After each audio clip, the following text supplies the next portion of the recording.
Across the country, tackling the topics everyone is talking about online. Share, engage, and interact. This is Newsfeed Now.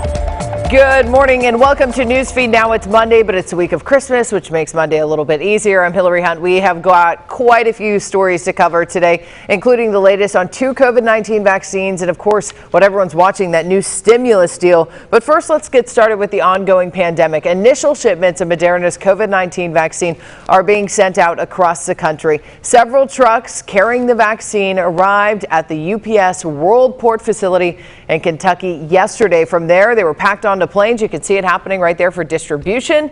People expect to begin receiving those vaccines today. And whether you're getting Moderna's vaccine or the Pfizer shot that's already out, CDC is issuing some new guidance for several allergic reactions you could see. Anyone that does have a reaction to it shouldn't get it. That means if you got the first dose of the Pfizer vaccine and had a reaction, don't get that second dose. If you've had a reaction to another vaccine in the past, make sure you talk to your doctor about it so you can avoid those in the future. And for months now, there have been talks about that convalescent plasma and using it as an immune boosting antibody taken from the donor who's already recovered from COVID-19 and give it to a patient who's actually suffering from that infection. Many hospitalized patients have received this treatment, but the question is, can it help before the symptoms actually set in? Now there's a nationwide push to put plasma to the test. Diane Barr has more. For months, we've been talking about convalescent plasma, using immune-boosting antibodies taken from a donor who has recovered from COVID-19 and given to a patient still suffering with the infection. Many hospitalized patients have received the treatment, but can it help those before symptoms set in? Now, there's a nationwide push to put the plasma to the test. It's this yellow liquid that holds the gold. Antibodies live in a part of the blood called plasma. These antibodies are proteins that can glom onto the virus and mark it for destruction and prevent the virus from multiplying. It's harvested through the same process as a blood donation. Not every COVID-19 survivor has what's known as high-titer antibodies, but about 70 to 80% do. We want to make sure that we have what we call high-octane antibodies. So we want to use plasma from people that mounted a good, strong response to COVID-19 to help protect patients who will receive these transfusions. Convalescent plasma studies done in hospitalized patients have shown promise. There has been a large study out of the Mayo Clinic. Over 70,000 patients received convalescent plasma in the hospitalized setting, and it was shown to have potential benefit, and that benefit outweighed the risks. But what we're doing is we're looking at the use of convalescent plasma to treat people who are still at home, people who are not in the hospital. North Shore University Health System immunologist Dr. Giselle Mosnaim and her colleagues are looking at two different groups. The first, high-risk exposures. That's people who've been exposed to the virus through a close contact. You don't have symptoms yet, you don't have a positive test. We can give you convalescent plasma to prevent infection. The second group, patients who've tested positive and have had symptoms for no more than 8 days. We can give convalescent plasma to prevent hospitalization, prevent worsening of symptoms. Patients in the study will receive a 1-cup infusion, either plasma or placebo. That takes about an hour. After, they'll be monitored for any immediate reactions. And as the COVID-19 vaccine makes its way to healthcare workers this week, Dr. Mosnaim says convalescent plasma has a more immediate benefit. For a vaccine, the current vaccines that we're talking about, you have to get 2 doses, either 21 or 28 days apart, and you really have to wait a week or 2 after the second dose for immunity to be optimized.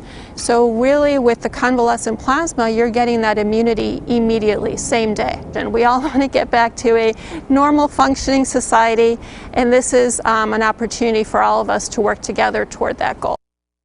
Speaking of the virus, COVID fear is said to be on the rise. That's according to a new Kaiser Foundation survey of over 1,600 adults. Here's what it found. 2/3 of the respondents worry that they or someone in their family will get sick, and half say the worst is yet to come. But there is some good news. I love good news. 70% say they are willing to keep social distance for 6 months or more. until the vaccine is widely available, and 73% of them now say that they wear a mask every time before they leave home. That's super important. And the 2020 holiday season is here. That means a lot of traveling. Next up, we have Christmas and New Year's. But during a pandemic, what is this actually going to look like this time around? According to the latest numbers from AAA, we know that 3/4 of Americans say they plan to stay home. Marky Martin has more. It's been a bumpy ride for Americans this year. The coronavirus causing unexpected turbulence in 2020, especially during a holiday season that has been anything but normal. And during a time when end-of-year travel to gather with loved ones would be so warmly welcomed. Similar to Thanksgiving, the CDC says the best way to celebrate is at home. December and January and February are going to be rough times. I actually believe they're going to be the most difficult time in the public health history of this nation. Most state leaders asking their residents to heed the warnings of health officials and wait until it's safe to celebrate. I don't know that Christmas in July is going to have the same hot cocoa, great coffee Christmas morning, but I can delay that. And I'm asking and hoping that you can do the very same. According to AAA, travel volume is decreasing 29% this year, but there are still about 85 million Americans who plan on driving or flying. Things have been different, and they're probably going to be different for a little bit longer. Chris Perry works at Dallas Love Field, with air travel expected to decline by about 60%. He says it's a hit hubs like this one are feeling all across the country, with daily customer count down significantly. Around the holidays, Thanksgiving, Christmas, we'll get closer to 20,000 normally, but right now we're looking around like 9,500 to 11,000, something like that. Some airports like Tampa International implementing COVID testing sites inside the terminal to give passengers peace of mind. We had people lined up here before they even opened this morning, and we've just had a steady stream of people all day wanting to get the test to see if they have COVID. And for Americans opting for a good old-fashioned family road trip, experts at Gas Buddy say traffic volume has dropped, but it remains an especially popular choice this year. So far, COVID-19 really not slowing down Americans' interest in hitting the road. In fact, of those hitting the road, almost 40% of them are going to be crossing a state line. Patrick DeHaan says he's seeing most road trippers come from more rural parts of the country. Couple COVID with your average tank of gas costing $2.19 a gallon this month, and the open road sounds pretty appealing. Gas prices on Christmas likely to be their lowest since 2015. That's kind of a well-oiled machine at this point that is almost every holiday this year has seen multi-year lows. No matter which way your ticket or tank takes you, many travelers just wanting to be home for the holidays. Yeah, no, I haven't been to the airport in 8 months. Like Josh Covey, who decided to travel in his Christmas best to spread some much-needed cheer. This is his first time flying since the pandemic broke out. I've just been avoiding it. I did drive over Thanksgiving, so I think I took a leap of faith here, and I thought, you know what, we'll give this a fly. We'll give it a whirl. Like I said, how else am I going to spread the cheer without the suits? Instead, like Dallas to Little Rock, not too far, right? Well, it was a busy weekend at our nation's capital. After weeks of going back and forth, Democrats and Republicans have finally agreed. I'm pretty surprised by this. On a $90 billion COVID-19 package, both the House and Senate are expected to get that bill passed sometime today. All eyes on Washington right now, and then they're going to send it straight to President Donald Trump's desk. The package is designed to be an emergency bridge through the first quarter of 2021. President-elect Joe Biden and leaders of both parties have said they intend to revisit COVID-19 relief in the new year. The current deal includes $600 in direct payments, an unemployment insurance bonus of $300 a week, and more money to help our small businesses, and of course extra funds for vaccine distribution. But the bill is the second largest federal stimulus in U.S. history, but it doesn't include that additional aid to state and local governments. White House officials say President Trump will sign that bill as soon as it gets to its desk. And the man who has been following this for us for a long time, Rashad, we have been talking about the stimulus checks. We've been talking about this bill. Now we are just waiting to get it to President Trump's desk. Though there wasn't any text to the bill, staffers have been working through the night to come up with the bill and try to get it to the House. They're expected to vote on it today. The Senate may take it up later today. It could be a long night here on Capitol Hill as they are waiting to get this bill to really look at the details and the fine print and that language of what they will be voting on. Yeah, and you talk about the fine print, the details. One thing that we do know that a lot of Americans have been asking for are those direct payments. And right now it's saying that there's a possibility of $600 getting dropped into your account. That's right. That's half of what many Americans received earlier this year. They'll be getting $600. This bill also includes $300 for unemployment. That's weekly unemployment for people who are still out of work due to the pandemic. That's expected to last for about 11 weeks. It also includes renters' assistance to keep people from being evicted here at the end of the year. But as it relates to those direct payments, many Americans won't receive that money until sometime in the new year. And then let's also talk about something a lot of people have been watching, more money to help our small businesses. This right now, as this bill stands, it should be helping our small businesses as well. That's right. There's also a key provision in here, what's called Save Our Stages. It would also help the entertainment industry. Many concerts and plays and that kind of thing were put on hold due to the pandemic. There's also money in there for restaurants who are facing restrictions in certain states. And Rashad, lastly, one of the concerns is that it doesn't include additional aid to state and local governments. That's correct, and that was a sticking point for both sides. Republicans wanted liability protections to protect businesses from being sued by employees if they get coronavirus. Democrats wanted state and local government funding in the bill to help states who have felt the brunt of this pandemic. So they're hoping that once a new administration takes over, they can come back to the table and try to negotiate some of these things that both sides really wanted. Perfect. Rashad Hudson out of Washington, D.C. watching that for us all day. We hope it makes it to the president's desk. Thanks so much, Rashad.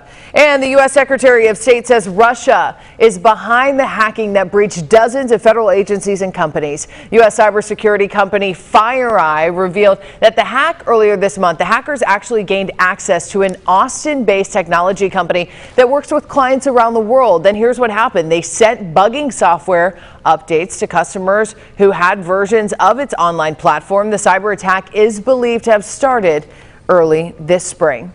And here's the thing, President Trump speaking out about this. Trump says China, not Russia, might be behind recent cyber attacks against the United States. He added that the hack could impact voting machines during the election. He thinks it could have impacted them.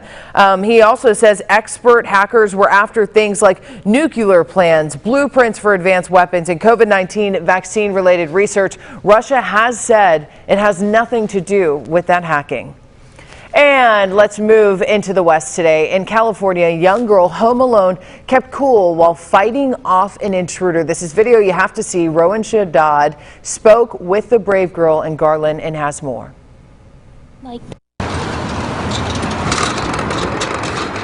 And then I heard pounding. I thought it was knocking because I had my headphones in. And when I took my headphones off, I realized that someone was actually trying to come into the house.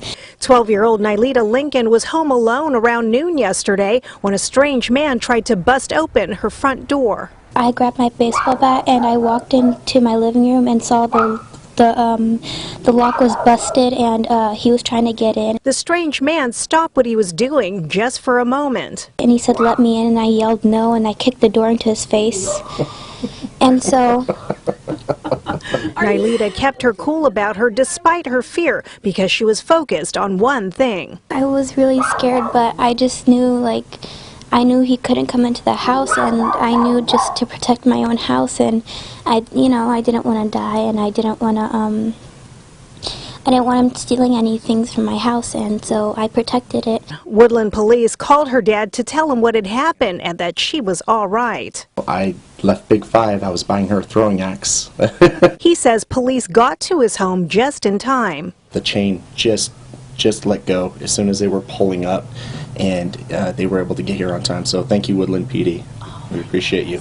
Sergeant Victoria Danzel says officers who are already in the area for a prowling call about 2 hours earlier located the suspect outside of the Lincoln's front door and arrested him. Surprising because it's a really quiet neighborhood. We live by the Babe Ruth ballpark, and we just don't have those kind of things here. So I was surprised when I heard about it. So now we're locking our door. Investigators are determining if the suspect is connected to a Tuesday morning break-in across town where a couple heard noise inside their residence to find a masked man inside. He took off when the couple confronted him. There are some similarities in the description to this subject, And so we'll be following up on that. Dad Paul Lincoln says his brave daughter was raised knowing a fallback plan, and if anyone would break in, she'd know what to do. I'm proud of her. She's my my little Latina Irish Viking, and it's in our blood. So yeah, they picked the wrong house. He picked the wrong house with a tougher 12-year-old than me. Definitely picked the wrong house. I wonder if he taught her karate. That is some awesome stuff there. And let's talk about this. I don't know if they're called GIFs or GIFs. I don't know. You're going to have to DM me and let me know. But Google has revealed the top 5, I'll call them GIFs, for 2020 this morning. Look at that. No, that's not a cat fight. Right there, what you're looking at is Mean Girls, but that's at number 4. Let's talk about number 1, toilet paper panic. Number 2, Tiger King. There's a toilet paper birthday. That's number 5, quarantine birthday party. How to get creative. And of course, number 3 was Kobe. Always remember him. But yeah, let me know what your GIF was. I think mine was the Elmo that had the fire blazing behind him. You know, when you do something bad and you're like, oh my gosh, the world's burning down. But you know what's not burning down? This 2021 is just right around the corner. It's soon going to be goodbye 2020. You can burn in the trash can, and hello to 2021. The new numbers you see for the new year at Times Square have arrived. They are 7 feet. That means they're taller than me. 2021, it's coming for us. They came all the way from Irvine, California. Visitors at Times Square will get to take a picture with those numerals starting on December 21st through the 23rd. Those are some big numbers. But before we go, the rare Christmas star will be visible tonight. It's something that hasn't happened since the Middle Ages. 800 years ago, Jupiter and Saturn will align perfectly to create the so-called Great Conjunctions. The star will only last about 2 hours after sunset. The next time Jupiter and Saturn will appear this close is in 2080. I hope I'm alive for that. So tonight, I'm going to wish on that star because I need a Christmas wish, and I hope you do too. Thanks so much for joining us for Newsfeed Now. Don't forget, we'll be back here tomorrow, same place, same time, with all the trending stories you need to know. Make it a great Monday, guys. Maybe go out on the beach and have a good time. Bye.